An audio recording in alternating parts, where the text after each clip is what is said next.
Okay, I know now where to put the orbs. And what order as well. Now I've got to deal with this fuck. I didn't realize I could go through.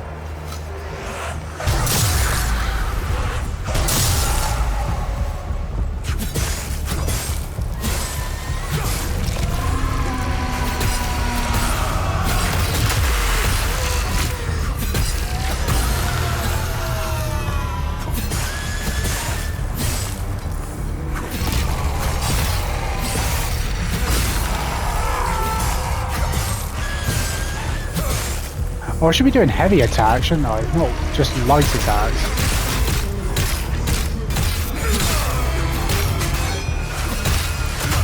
Trying to fucking stomp on me?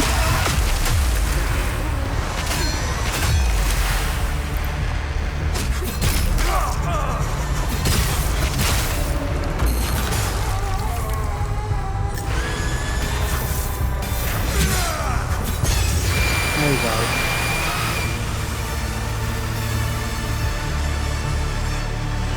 I should have been doing that, doing like heavy attacks, not just light attacks. That's another Time Loop Guardian. I think all the Time Loop Guardians are like the big giant hollowed. But why is it they're giant though? Why are they giant? Right, in this one it was the gold one. Yeah, so that one's the gold one. Pretty sure. Like it's the statues where like the orbs where I need to put into the statues, or the statues the two center ones on either side. So I need to put an orb in this statue, which is the green one. And how do I get down there? What? Ah, okay. So I need to put one... I can't even... How do I reach this one? Oh, there we go.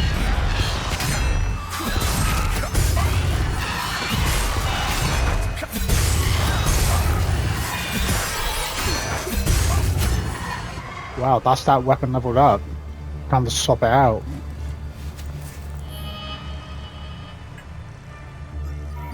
Swap it to... What should I swap it to? Swap it to... Yeah, swap it to that one.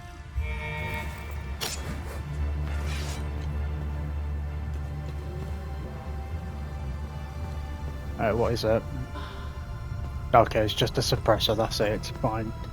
And this one should be the green one. Because I definitely remember the other two on the other side being red and blue. Now I need to get to the other side.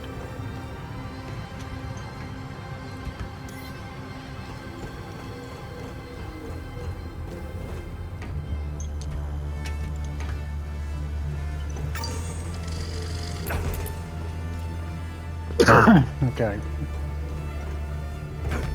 Yeah. Well, actually, did I go up there? I don't think there's anything up there. It's just a vantage point to figure out where to go or which way to go. Yeah, nothing up here. It's just vantage points. Look at that shit. So you got a time loop there. Was that... I don't know. How did a time loop get caused when this thing apparently, well, drains your emotion? But I guess it doesn't really work like that. Well, it doesn't not. Like, time loops appear not because of the act itself, or just the act on its own, but also because of the emotion behind it? Or does it not matter, it's just the act itself?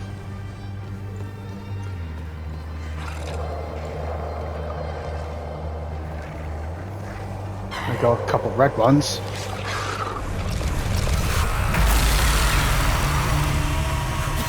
Oh, get him. I'll get the other one. What the fuck? The fuck is it doing?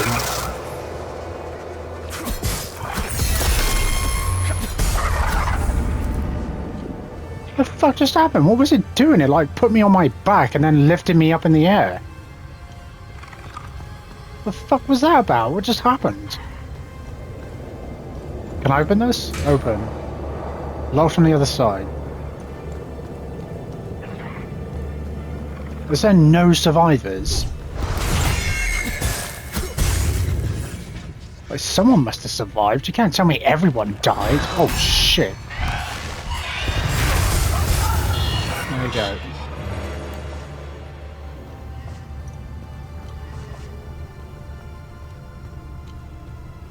Is there more of them, like more of them in containers? Because they were all in the container then, so if they got more of them in all the containers...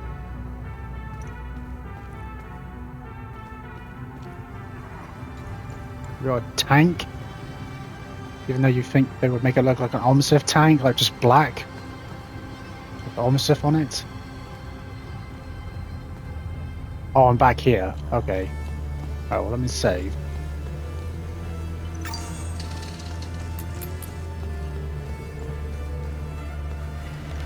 Oh, they want to get up. Alright.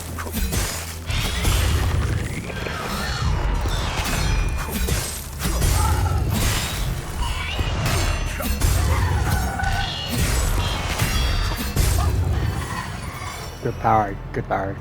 Good, very good power.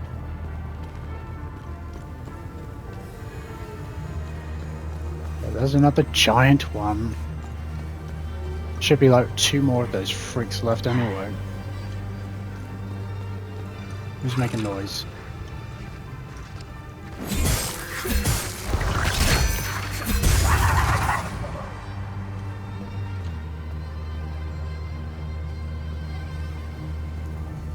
Okay, got a locked door then.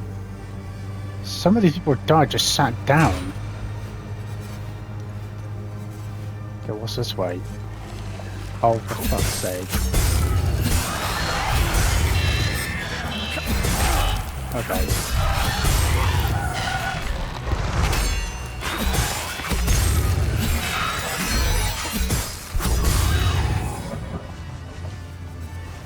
And a level up.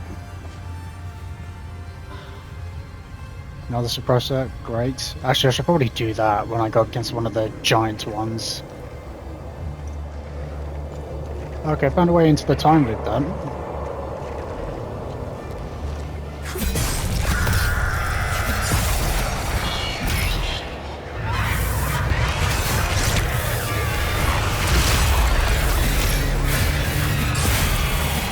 Alright, relax.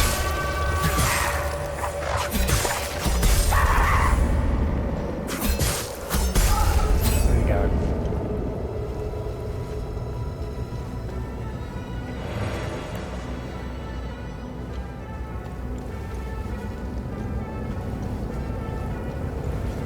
Look at it, they got like tanks aimed at it, like that's gonna do anything. Look at this shit. That's an eyeball? From a snake. And again, what's with the tanks? They don't look like Omsif tanks, they look like rebel tanks. With just like the green camouflage. Oh. Cap gilded? So much for avoiding attention, you are sure to turn heads with this. Well, that's a fucking hat. Just pure golden hat.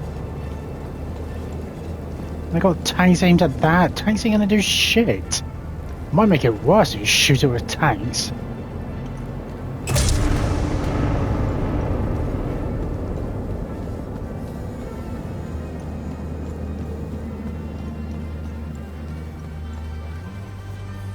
Alright, what one's that? Yellow one?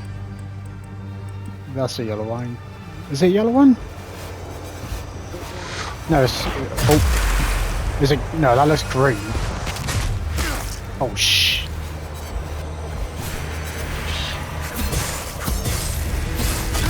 Okay. There we go. Green.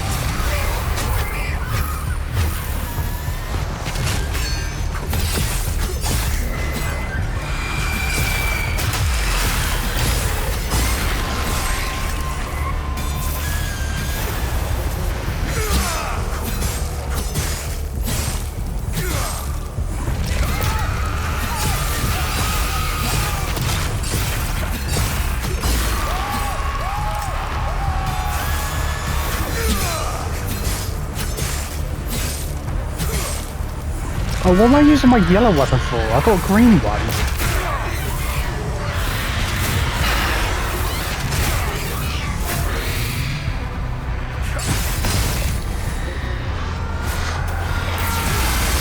Oh shit, laser beam me.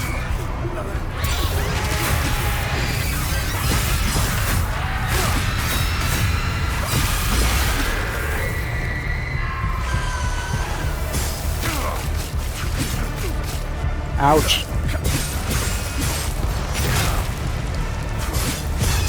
There you go. Fuck.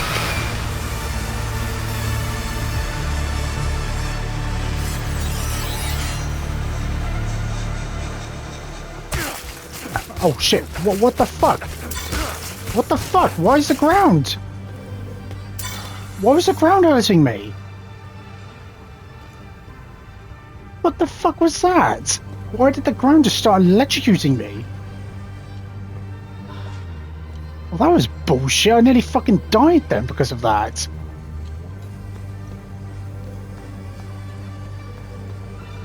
Why did it do that? It just started killing me.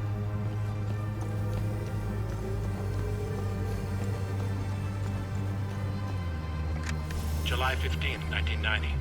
The following is a compilation of acoustic profiles generated by the sphere in response to various stimuli. Sample A. Exposure to ultrasonic wave bursts, frequencies ranging from 20 kilohertz to 2 gigahertz. Acoustic response? Absent. Sample B. Enclosed in high-strength electromagnetic field, up to 40 teslas. Acoustic response? Sample C. Diamond core boring. Diameters ranging from 10 nanometers to 1 meter. Pressure exceeding 1 million psi. That's a lot of size. Unscathed. Acoustic response. Sample D. What the fuck are those Alpha and beta ray noises? bombardment over periods of 24 hours. Acoustic response.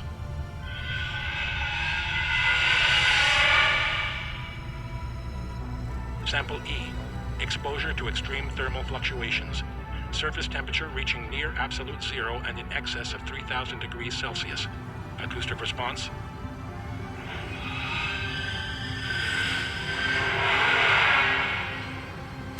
Maybe you should stop torturing the fucking thing, basically? Making all that fucking noise? Recording sphere acoustics. Recording of notes on the acoustic profile of the sphere during various experimental manipulations found in the sphere antechamber. Maybe just stop trying to set it on fire or fucking use different psi pressure to do something to it. Or sound. What the fuck is wrong with them? That one is blue.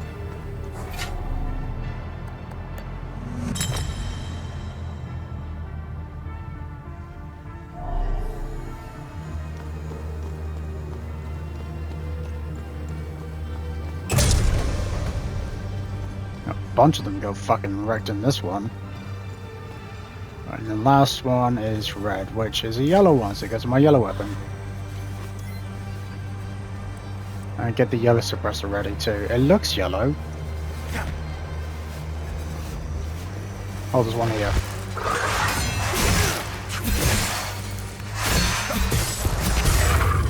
There you go, sit your ass down.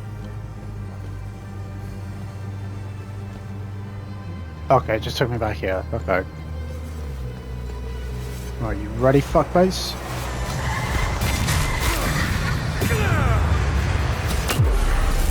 Oh, shh. Take one of those.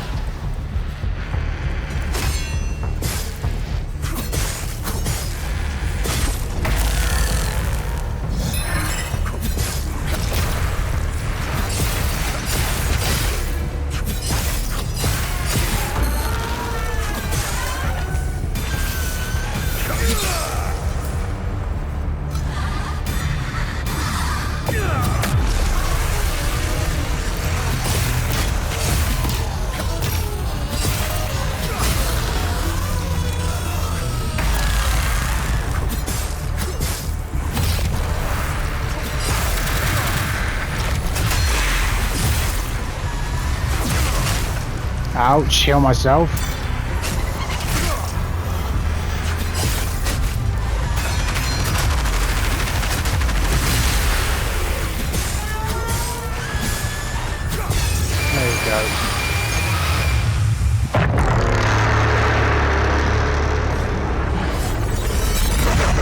Level 17? I thought we can't go any higher than level 16. What the fuck? Why is it on level 17? I thought we can go any higher than that. I thought level 16 was the max level we could get up to. It's on level 17? Or maybe that was because of the grading I upgraded it to, which would allow it to level up higher? Is that what it is? How the fuck's on level 17? Level 17? To next level? So maybe it is because of the grades then that allows it to level up higher then.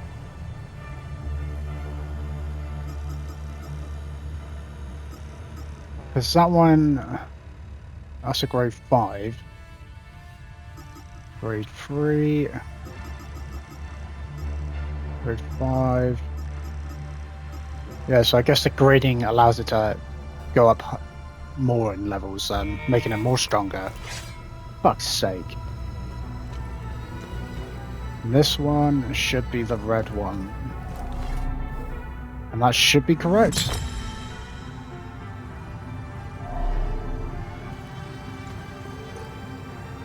Why is it not working? It's supposed to be doing laser beams or some shit. No, nothing's happening. Was I supposed to do it in a certain order? Maybe I was? Hang on. I'll have to look again and see what they did differently. Even though I'm pretty sure I did what they did, just I did it the other way round in terms of orbs. I did the other side first before doing this side. Right, okay, I think I did the orb the wrong way. I think the order I did it in doesn't matter, but I think the orb... I did one of the orbs in the wrong one, so I need to take that orb out. Because the golden orb isn't supposed to go in that one, it's supposed to go in that other one.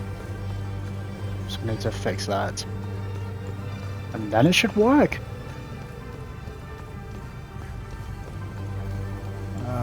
How do I get over there?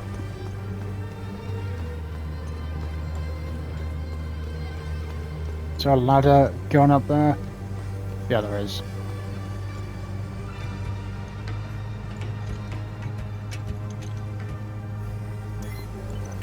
I think that was it. Just I put one of the orbs in the wrong place. That was it.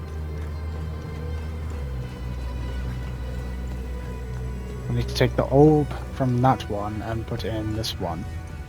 And it should work. Remove. And then put it here. And then it will work. Oh, yep. Yep.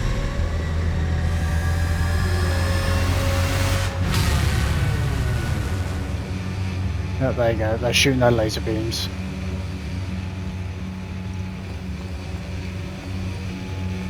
And now I go to the time loop.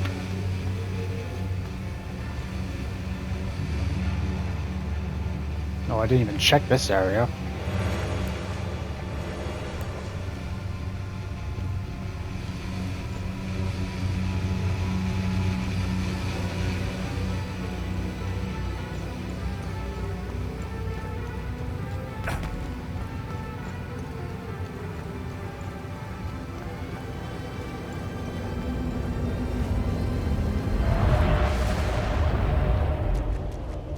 What happened here then? Was this Omsift? Omsift? It must have been. Now! What?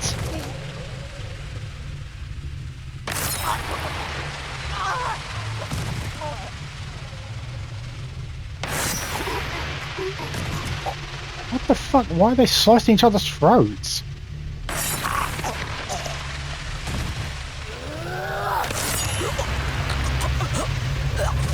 Why the fuck would they do that?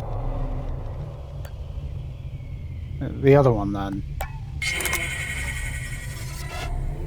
Why would they do that? They did it like one at a time. Like a fucking queue.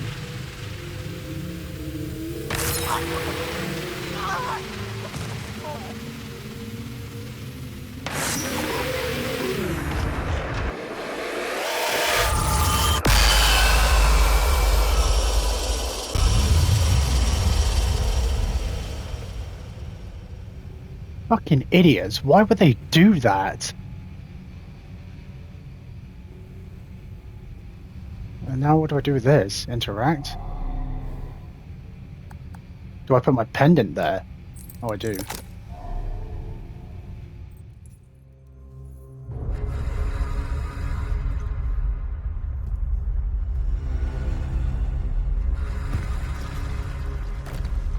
What's happening?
Don't fucking move!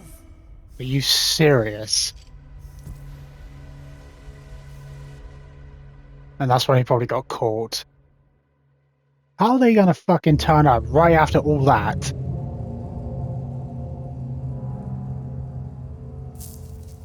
This wasn't just about weapons.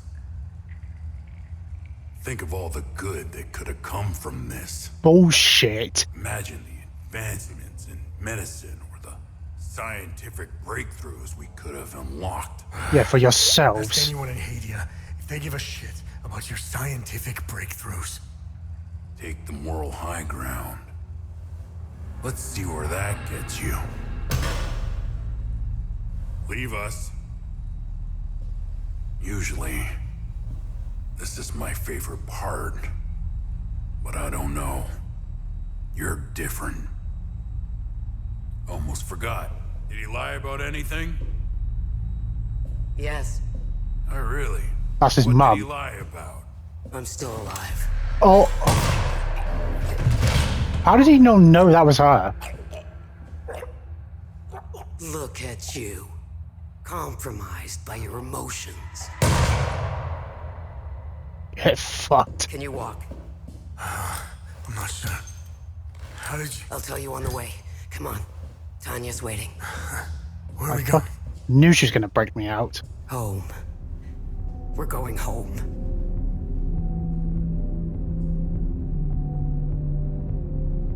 You left your pendant.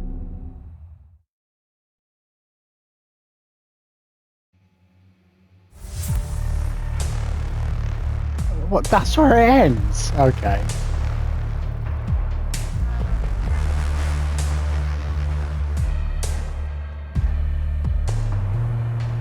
Well, I guess that just leaves it open to a sequel then?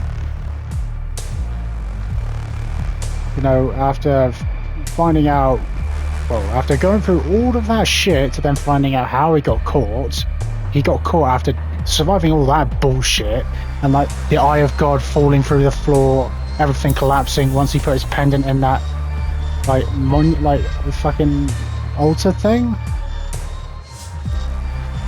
Then everything just starts collapsing, and then the Eye of God goes into a bunch of lava? What does that even mean? What happens then? And I called it. I said Remy's mum would break us out, and she did. But I don't know how they're going to break out, or where they are. Probably still in Hadia, I reckon, somewhere. But how does she manage to get in? Right in that room with us. I knew it was her when we could see like sort of blackness of her face, the darkness. I thought that looks like a woman. And I thought that has to be his mum, right? And of course it was. And then she shot that ugly fuck, which, why did he even look the way he did? Like, that was never really explained why he looked like that. Because that's not a normal look. And he got shot in his fucking blubber neck. Wait, is that the end of the credits? There's an after credits cutscene. Well, those credits weren't very long, and the drone survived then. Is that our drone? I thought it crashed into the wall and just like get broken. Why is it shooting flares? Didn't even realize it had flares.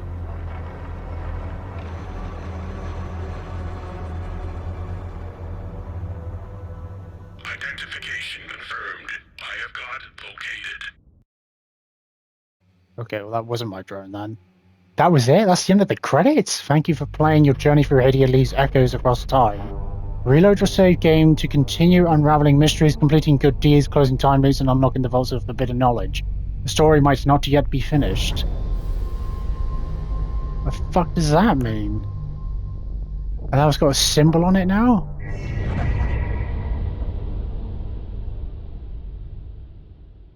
What the fuck is going on? And now I'm back here. Alright, travel to APC then.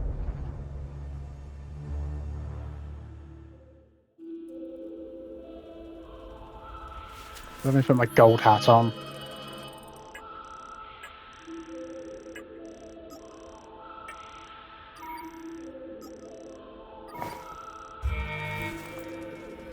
Nice. Well, there's nothing really left for me to do anyway, other than find more stuff to do research, to then get the more, like, articles from Tanya about the other 3 things I could do. Research. Have you found something of interest? I found, like, what, 3 things? Yeah, like I said, data or research. Yeah, there's like 3 more things to do research on. Let's do that. Nice. I'll have a look in the database. Bowl of spent limbic slivers. Bowl of Ash ordered the Eye. In 717 AD, Calvin Modus, a well-respected member of the Order of the Eye, was tasked with creating a weapon that could be used against the limbic entities. He gathered the most prominent blacksmiths at the time and founded the Anvils of Modus. All they had to work with was a recovered limbic shard from a captured entity. For years they toiled day and night, struggling to find a method of harnessing the limbic shard. Eventually it was Modus himself who discovered a technique for molding the material into a usable state. These slivers, devoid of all latent energy, are what remains of countless failed attempts. I finished my first draft on the Order of the Eye. Oh, there we go. Tanya has finished the article about the Order of the Eye. She has uploaded it to the datapad. The Order of the Eye, manuscript draft by Tanya Alva, January 1993. Hadians lived under a heavy-handed theocracy that ruled with an iron grip for centuries. This powerful religious elite only seemed to fill their coffers with gold and their bellies with hard-earned harvests.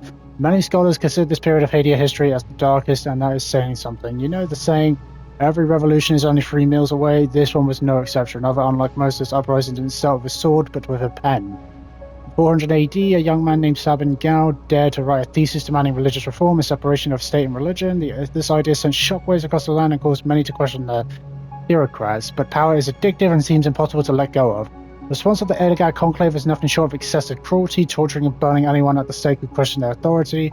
However, the brutal response only seemed to fuel the revolution. Several noble houses raised their armies and declared themselves Sabinian reformists, while others declared themselves Palamist traditionalists, remaining loyal to the Conclave. In 404 AD, both armies stormed the field in Vissa Hills. The battle lasted 3 long days. The reformers were victorious, and sadly, this was only the beginning. The revolution died that day, only to be replaced by a cruel and bloody civil war that would last over 200 years. On the brink of a complete collapse of Hadian society, 8 brave souls for 4 Palamists, 4 Sabinians risked everything to conspire for peace. Unending conflict and the Guild of Lucidacy. On a scale never before seen, cruelty and wickedness deeply scarred the population on both sides. Extreme acts of barbarity and savagery were commonplace, and the country was Trapped in a never-ending cycle of destruction, the war raged across the land for 200 years with little response, or little repose. Deeply rooted hatred and the thirst for shedding the other side's blood seemed inconsolable. Desperate times called for desperate measures. 8 scholars from both sides of the conflict worked together, setting aside old hatreds to form the Guild of Lucidity. This guild operated with the utmost secrecy. If discovered, the civilian conspirators would have been hanged and quartered, while the Palamists would have been burned at the stake. They had a new enemy to fight. From the horrifying barbarity of the last 200 years, it was clear to them that human emotions and passions were the root cause of horror and misery. The curse of TR had run amok for far too long. The guild's members looked to the old scriptures for answers, but after searching through old book scrolls and clay tablets, they only found a series of dead ends. Many years passed, and just as the Guild of Lucidity was about to give up, an ancient clay tablet was uncovered almost by accident. Etched on it was a passage that strongly suggested that the Eye of God was in fact real. Oh, it's real. As Takada states, the Eye of God was a gift left behind by Sethras to rid humans of the effects of the curse of TR. I mean, that makes sense based on the recordings I heard from the scientists. Could this myth be true? Could the Eye be found? Could its mythical and symbolic powers be the solution to peace? The Order of the Eye. With renewed help, the Guild's members feverishly investigate the past to find more clues. They searched the church's holy libraries and private collections, examined ancient art and artifacts, and rummaged through old ruins and sacred sites. After several years, the efforts paid off. Etched in the weathered and heavily eroded rocks of an old megalithic site, a map of sorts was barely visible. Carved in the stone was a fake depiction of the Eye of God surrounded by worshippers, but the eye towered a very distinct mountain. Yeah, this representation could only be in one location, Mount Obek. Near the summit, the guild found an entrance to a strange and eerie place. Beyond the entrance were a series of cyclopean mazes that were arduous and complex to navigate and took the scholars a few years to figure out. After navigating through the maze, they finally discovered the Eye of God. Upon this remarkable discovery, the Guild of Lucidity changed their name to the Order of the Eye. The scholars of the Order of the Eyes who experienced the Eye of God's power. According to several accounts, they all felt utterly devoid of emotion, being instead aware of an intense and sharp sense of clarity and rationality. After several years in the presence of the Eye of God, studying and researching, they noticed that it had a cyclical failure nature. Its powers seemed to disappear only to come back several years later. They began to time its cycle and correlate its sequence to other natural cycles, but nothing matched. The scholars also realized that the Eye's effects on people's emotions barely exceeded the Eye of God's chamber.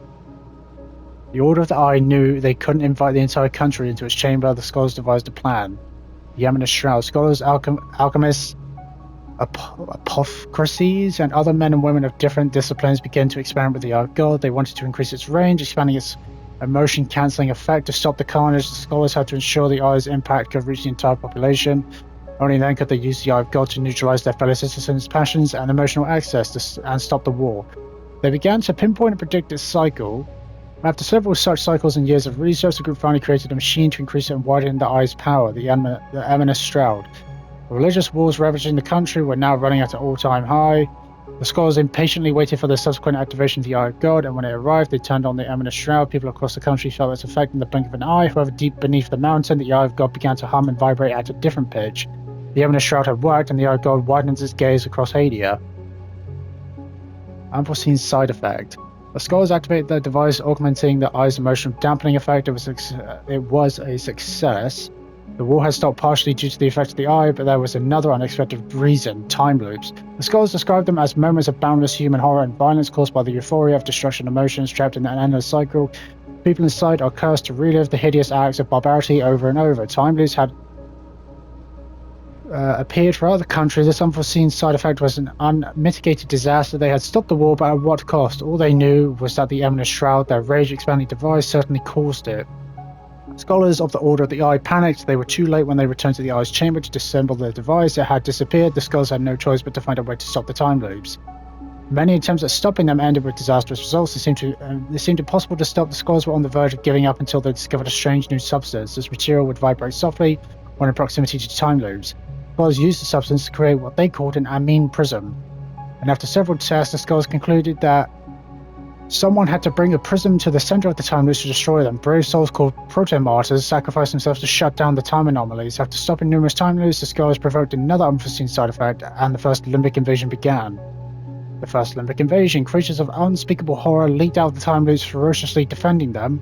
The reformists and the traditionalists were losing villagers, farmers, and soldiers. It was time to put aside old hatreds and form a military coalition. An entire army of former enemies, Palamists, and civilians charged the monstrous beast. After several assaults and losing hundreds of soldiers, they killed only one creature. Demoralized and badly beaten, the soldiers took defensive positions. The scholars returned to the creature's corpse to a secret location where they examined it. They discovered a strange material, limbic shards, a strange alloy within its remains. With some of the most reputable blacksmiths of the land, they developed a unique and astonishing new type of blade from the new material. They called them limbic weapons. The blacksmiths were sworn to secrecy and brought into the Order of the Eye. They built a well-hidden location where they could craft these new weapons. It came to be known as the first Limbic Forge. The proud blacksmiths identified themselves as the Anvils of Modus after their leader, Calvin Modus. They worked the forge tirelessly and forged and produced many of these new weapons. To help fight the invaders, the Order of the Eye needed a cast of warriors. The Fold Guard was created to protect the Order of the Eye and help destroy time limits and creatures protecting them. The Order of the Eye devised a plan for the country to truly band together and end the prospect of future religious wars for good. The scholars would provide limbic weapons to both sides and let them annihilate the monstrous invaders together as one. The scholars secretly and purposely let limbic weapons in known holy sites across the country on both sides, manipulating the people's religious beliefs. They united their forces and put these divine gifts to good use. Beast numbers dwindled, and at night the scholars sent their brave proto-martyrs into the time loop, shutting them down one after another until they were no more. The first Limbic invasion had gone. The Order of the Eye had lost control. Their device which had caused the calamity had merged with the Eye of God. They didn't understand why or how it had happened, but they couldn't access it anymore. The scholars knew it wouldn't be the last invasion. They looked to the future with a deep sense of foreboding had they damned Adia. Subsequent invasions, the scholars of the Order of the Eye diligently continued their research into the Eye of God. They attempted to regain control of the Eminous Shroud, but all their efforts and hard work yielded no results. The only thing the scholars could do was continue developing and improving limbic weapons and train their Fold Guard for the inevitable. Scholars and Fold Guard infiltrated the highest spheres of Hadean society to maintain order and stability. That Fold Guard would thwart uprisings, civil unrest, and all-out wars through manipulation and espionage. They had become ruthlessly efficient and highly resourceful. They had successfully prevented several invasions, however they weren't always successful. The Order of the Eye and their Fold Guard couldn't stop Lord Aster's ambitions to conquer Hadia for himself. They failed to thwart the rebellion against Lady Margaret's iron grip over her people. They fell short when it came time to stop one of their own from forming a fanatical cult. They failed to prevent the Blood Queen's wrath against the Sabinians, despite their vigilant interference. The Time Loops and Limbic entities made their grim appearance, devastating Hadia each time. They inflicted heavy losses amongst Hadians and Fold Guards. The future was bleak indeed. The Order of the Eye needed a less costly solution. They decided to rule the country themselves. Achieving peace. The Order of the Eye began its rule in 950 AD by maintaining and masquerading a monarchy they controlled entirely, with members acting as king and queen. They would reinstate both religions with new leadership and adaptations of the Holy Book and prayers. A new holiday and custom rose from this new leadership. The new tradition lasted 2 weeks. In the first week, the country grinds to a halt to enjoy parties, feast, music, and playful activities. It was named the Great Unburdening and is now known as the Carnival. It is meant for participants to indulge in excessive alcohol consumption, food, music, culture, and all-around partying. In the second week, the people celebrate through fasting, repentance, and reflection. It is known as the Week of Peace. This time of absolute peace and harmony. By decree, no violence or conflict would continue during the Week of Peace. For this entire week, everything is closed. Essentially, the scholars turned peace into a secret holiday, which coincided with the Eye's circle every time. The scholars' plan had worked. The country was finally on the right track, and they circumvented the sphere's effects through what would become the country's most essential and cherished cultural event. This last bit, the Purge of Knowledge.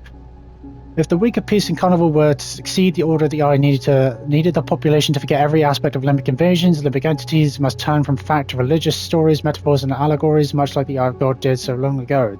This purposely imposed amnesia didn't happen overnight. The scholars wanted to wipe out all knowledge of the limbic invasions. This immense task of censorship would fall into the capable hands of a few handpicked scholars and their trusted Fold Guard. It was impossible to remove everything, but by changing, adjusting, and twisting specific facts, limbic entities became demons, beasts, and mythological creatures. As generations passed, limbic invasions would become stories told by grandfathers to regale their grandchildren or used as sermons uttered in churches, fear-mongering their followers. Followers even speaking of limbic entities became a sin. Factual limbic lore fell out of the general population's knowledge.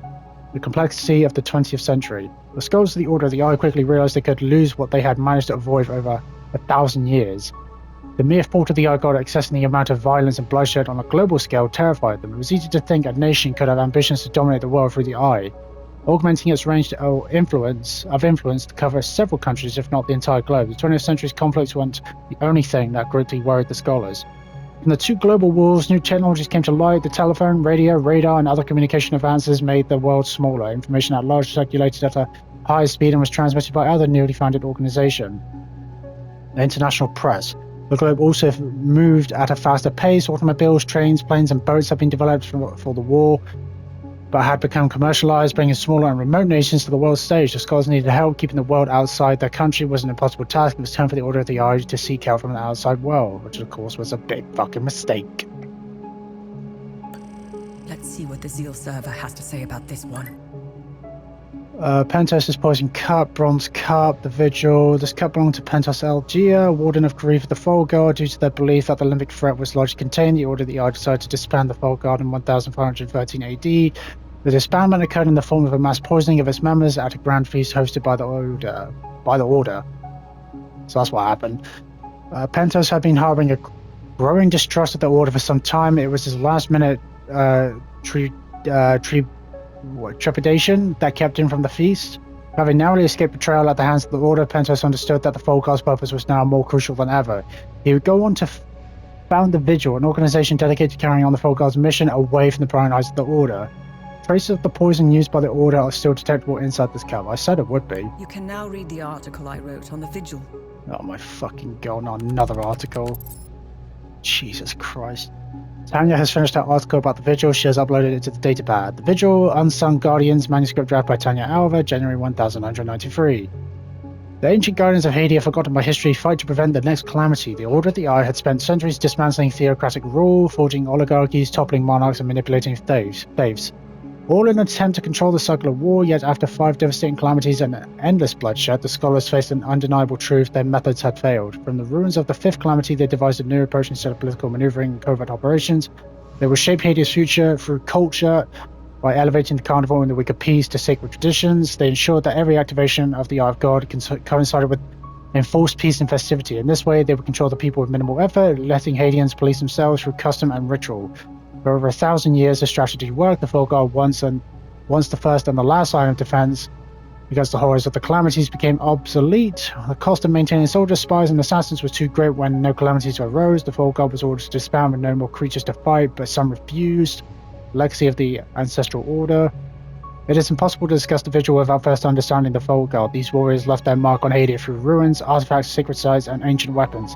Remnants of a bygone era when they alone stood between civilization and destruction. The scholars saw danger in their own unchecked power. Despite their wisdom and detachment, they remained human, prone to patterns of corruption and arrogance. The Folgar, meanwhile, feared something far greater: the outside world. As foreign empires grew stronger and technology advanced, Hadia risked becoming a relic of the past, unable to defend itself from external threats. Both saw danger. The scholars feared eternal collapse, while the Folgar feared invasion. The Folgar was given one final mission: to safeguard the Eye of God from all threats, foreign or domestic. But what that entailed remains a mystery. After the mission was completed and the week of peace was successful, the scholars decided that the Folgar was no longer needed. The unwavering sentinels. In 1513, the Order of the Eye disbanded the Folgar. Rumors swirled of executions of warriors hunted down and eliminated. Many accepted their fate, but one man did not. His name was Pentos Algia, the last Warden of Grief. Pentos Algia, the only Folgar general to escape execution, vanished into the shadows of a small force of loyalists. Determined to preserve their duty, these warriors formed a new secret order, the Vigil. They vowed to continue the watch in secrecy, training new generations in their ways without the vast resources of the scholars. They relied on bloodline traditions, passing knowledge from parent to child, ensuring that at least some remained prepared for the next calamity. Pentos himself carried the last great secret of the Folgar, the Keystone of Grief. More than that, he knew the location of the first forge. When Pentos died unexpectedly, his secret died with him. The Vigil was now blind, left only with the mission but not the means to complete it. Their sole purpose became one desperate search for lost knowledge. The search for the Limbic Age. The purge of knowledge initiated by the scholars had left history fragmented, rewritten, and erased. The Vigil worked tirelessly to reclaim what had been lost, but the Order of the Eye continued its censorship, ensuring that the past remained buried. Yet history cannot be erased. Clues lingered, hidden in ruins, whispered in old stories, locked away in the vaults of forbidden knowledge. For centuries, the Vigil found nothing of great significance. Morale waned, membership declined, and numbers dwindled. By the 20th century, Hadia entered a new era of turmoil. Guryon Yankel's dictatorship crushed all forms of opposition. The Carnival and the Week of Peace were cancelled. Civil war was on the horizon. The Vigil knew what this meant. They accelerated their search for answers. At long last, they found one. Expedition in the Umal Caves. A breakthrough came in one of the Order of the Eye's hidden vaults. Inside, the Vigil discovered the diary of Arunwi Matthias, a high-ranking Folgar from centuries past. In its final pages A run, we detailed a mission into the Yumao Caves led by General Cyrene, the Warden of Grief preceding Pentos Algia. The rotating spoke of monsters lurking in the tunnels, similar to those faced in past calamities. Even more tantalizing was that General Cyrene had hidden the Keystones of Grief deep within the caves. The Vigil was determined to find it. For years they searched for the location of the Yumao Caves. They might have failed until fate intervened. In 1977, a group of children in Tresk was arrested for wielding an ancient glowing sword. The arresting officer, Vigil Agent, recognized it immediately. He demanded to know where they had found it. Their answer led him to a block stone doorway carved into a cliffside above the entrance. Barely visible after centuries of erosion was a single sigil, the mark of Lady Margaret. The Vigil had found the entrance to the Yumao Caves. The Watcher's Nest. The expedition to the Yumao Caves was long, bloody, and costly. Creatures infested the tunnels, remnants of a surviving time loop. From the third calamity, years of combat and sacrifice followed before the Vigil reached its prize. In 1987, they found it, the Keystone of Grief. As they ascended back to the surface, they discovered something else. The remains of long-dead Folgars among the corpses. They uncovered a scroll revealing the location of the Watcher's Nest in the Vista Hills. The modern Vigil followed the lead. Inside the Watcher's Nest, they discovered fragments of history, cryptic texts, and one name that stood above all others, the First Forge. Searching for the First Forge. Their first forge, the birthplace of the Folgar, became the Vigil's new obsession. They believed it held the remaining Keystone relics, lost secrets, and possibly a way to prevent future calamities, but as their investigation gained momentum, Hadia erupted into chaos, ethnic tensions, political instability, and the civil war threatened to tear the nation apart. Then came the worst sign. The carnival and the Week of Peace were cancelled. The Vigil knew what this meant. Another calamity was coming. Desperate to find the First Forge before it was too late, they moved swiftly, and their members began to disappear. Yeah, because that's when Remy's mum fucking joined up with the Omsif and told them about the Forge and all the...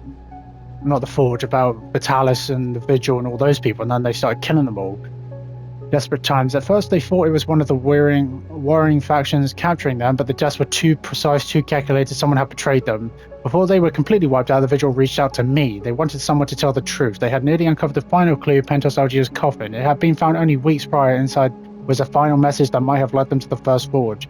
But they never got the chance. The last Vigils gathered in the Vista Hills for one final meeting. They walked into an ambush now, only one remains. I'm working with him to stop the ongoing calamity. God help us. So, Remy's the last Vigil then. He is the last one. Interesting. I'll look it up. Selene Prison Manifest. Prison Manifest of Civil War. This is a page from the Prison Manifest of Selene Prison located in northwestern Argala. Selene was a purpose-built PTACC prison for tribal and cultural crimes against the state. Throughout the 1960s, President Gerion Yankel's crackdown on free speech continued unabated. After the systemic dismantling of the country's criminal justice system, citizens could be indicted on heresy alone. Forging burden of proof or foregoing burden of proof, combined with a broad and loose interpretation of the remaining criminal law code, virtually anyone could be found guilty of any crime at any time. Makeshift prison camps were erected across the country to handle the expected influx of prisoners. The first wave of arrest was made as a show of force. Many of the crimes were exaggerated or flat out fabricated. Reports of what transpired within the camps were intentionally leaked by authorities. They relied on the mere spectre of the camps to act as a strong deterrent for unwanted behavior. There's still one more thing left, so I've missed some clues then. Still one more article to read. But then what? Where have I missed that shit though?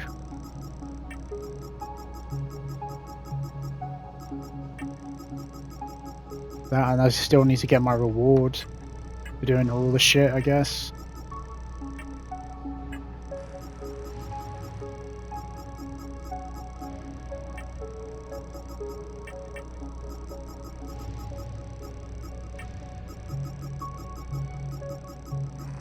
And also, what was that shit about? Obviously, Austin found the Eye of God again, so they're going to try and control the world basically with that shit.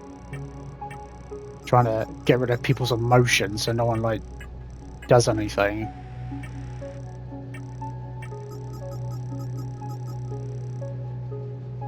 She warned me about losing communication, yeah.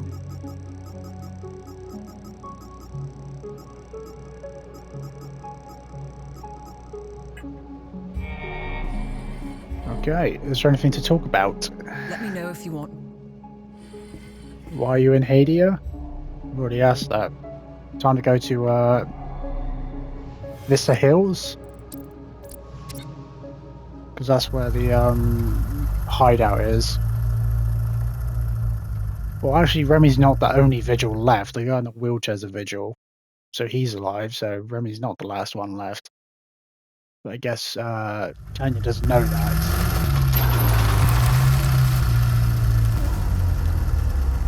And of course, if the Vigil is to continue, Remy needs to have children, because that's how it worked. Even though they did do it where they accepted outsiders because they weren't recruiting enough people.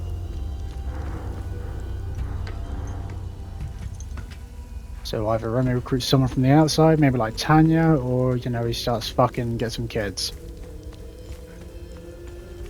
Because the Vigil needs to continue.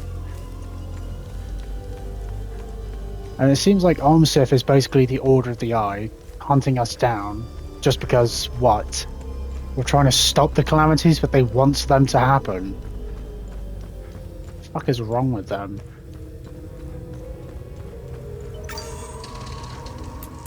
I guess I must have missed some clues, or a clue at somewhere, and I just must have overlooked it or missed it. Or maybe he'll give me a clue. Whenever you accomplish good deeds and close... Yeah. What's our status on time loops? The calamity won't last very long thanks to you. Excellent work. Oh, the Omen of Oblivion. That's a relic. The sense of finality seizes you, increasing the damage and power of combo Kappa attacks. The Dream Oculus? Carefully prepare your first strike, increasing melee damage against enemies at full health.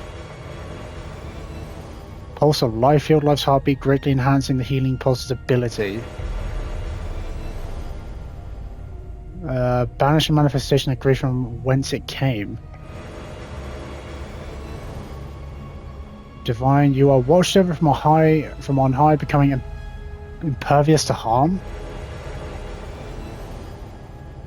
Attune your weapon's resonance, increasing their experience gained. I've already got one of those. Weather the shifting sands, reducing limbic energy costs. Bind yourself awash in potential, passively restoring limbic energy. Banish a manifestation of rage from whence it came. Focus on the enemy's vital points, increasing limbic energy gained per strike.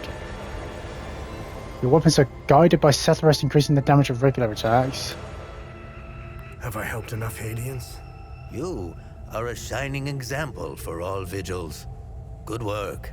Well, it would have been good if I didn't fail just that one, because that's the only one I failed, and I feel like that's not my fault. I shouldn't even, it's not even, I feel like it's not my fault. It's not my fault. This game's a piece of shit telling me I failed because I took too long, basically. When, why the fuck did that matter when I took ages doing other shit and they were fine? Now the prism, what's the point of prisms now? Because I've gotten rid of all the time loops. I've got more prisms than there are time loops. So what's the point of all these extra prisms?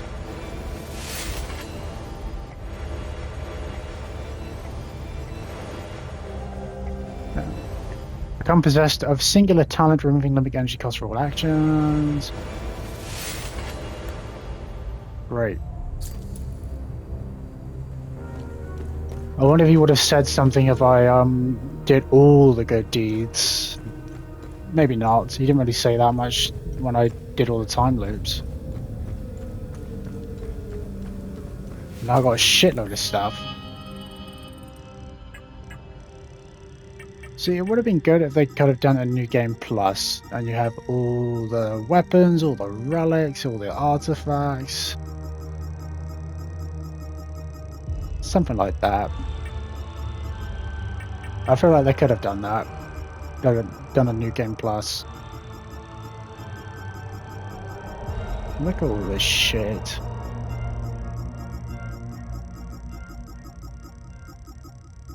Look, all the shards. All these shards.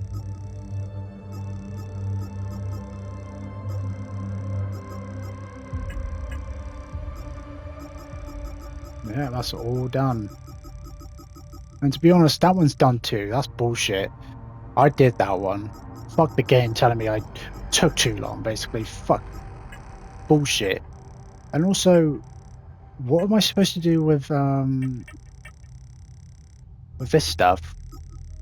I've still got the key for the mine. Why do I need that? And also I've got the pills and shit. Hang on. Because what have I got? I've got camera lens, pills, and the radio, which was for that mission or the good deed I failed, which I didn't fail. The game's bullshit on that. But can I give him the pills? Because I've got the pills and camera lens, and it's like, what am I supposed to even do with that? Because there's no good deeds, no mysteries, no time loops. Nothing. So what the fuck do I do with the pills and the zoom lens? Thoughtful. But the What that? Thoughtful. Thoughtful. Well, what the fuck are these for then? They must be for something. Because it says it's for diabetes, and I can't really recall anyone having diabetes I've come across, or anyone that might need a camera lens. Unless Tanya wants it, but I tried giving it to her and she said no. I felt like she's a photographer, basically, a journalist, so why wouldn't they use a camera lens? But she didn't want it, so... That, and there's no good deeds or mysteries. Mainly good deeds, because mysteries and time loops have nothing to do with that shit anyway, I don't think. Just good deeds, and it's like, what am I supposed to do with them then? They're just useless. Like, why would I be able to take that shit if I can't not use it, or give it to somebody? I don't know. Because there's no more good deeds left, right? There are no more good deeds. Yeah, there's no more good deeds, so what the fuck do I do with these diabetic tablets and a camera lens?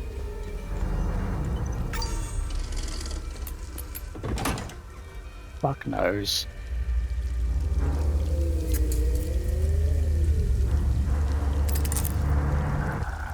And I don't know. Will they make a sequel? I mean, I wouldn't mind. I would play it if they did make a sequel. Of course, you know, how's that going to transpire? What's going to happen then? Because if the calamity's done, what's going to happen after that? Is it mainly just going to be us against OMSIF? Trying to stop them from starting another calamity, even though usually it takes a certain period of time in between calamities. So what the fuck will happen if they were to make another Hell Is Us game? Find something interesting? Because you think OMSIF found the Eye of God. They had me, interrogated me, found out a bunch of shit, but then I managed to get away. And Remy and his mum, you know, were going to go back to the APC, I guess, where Tanya was waiting, because that's what Remy's mum said, but what happens after that when they get away? You know, because then OMSIF's going to be coming after them. And somehow I wouldn't be surprised if that fucking potato sag head, that teabag head, would somehow survive getting shot in the neck. Because he's got so much fucking blubber around his head, he probably just took most of the most of the bullet probably hit his flab and didn't hit anything vital. So I wouldn't be surprised if he somehow survived, or they have some technology, because he was going on about advancement in medical science and all that bullshit, and I wouldn't be surprised if maybe they had done some breakthroughs in science or something like that to keep him alive. But is he like in charge of OMSIF? Or is he like not in charge? Is he like one of the higher ups but not the higher up or higher ups? Fuck knows.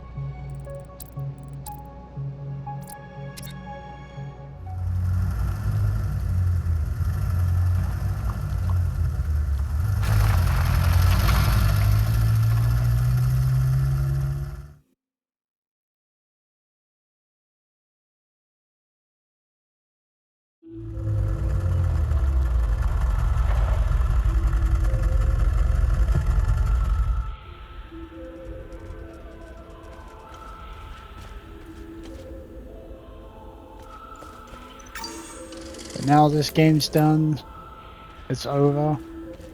What am I playing next? It's not going to be a new game, that's for sure, because I was going to play an older game before this, but I thought, you know what, I'll play this one instead. But of course, I've already got the next game I'm playing after this planned, and it's going to be a good one that should have gotten more likes.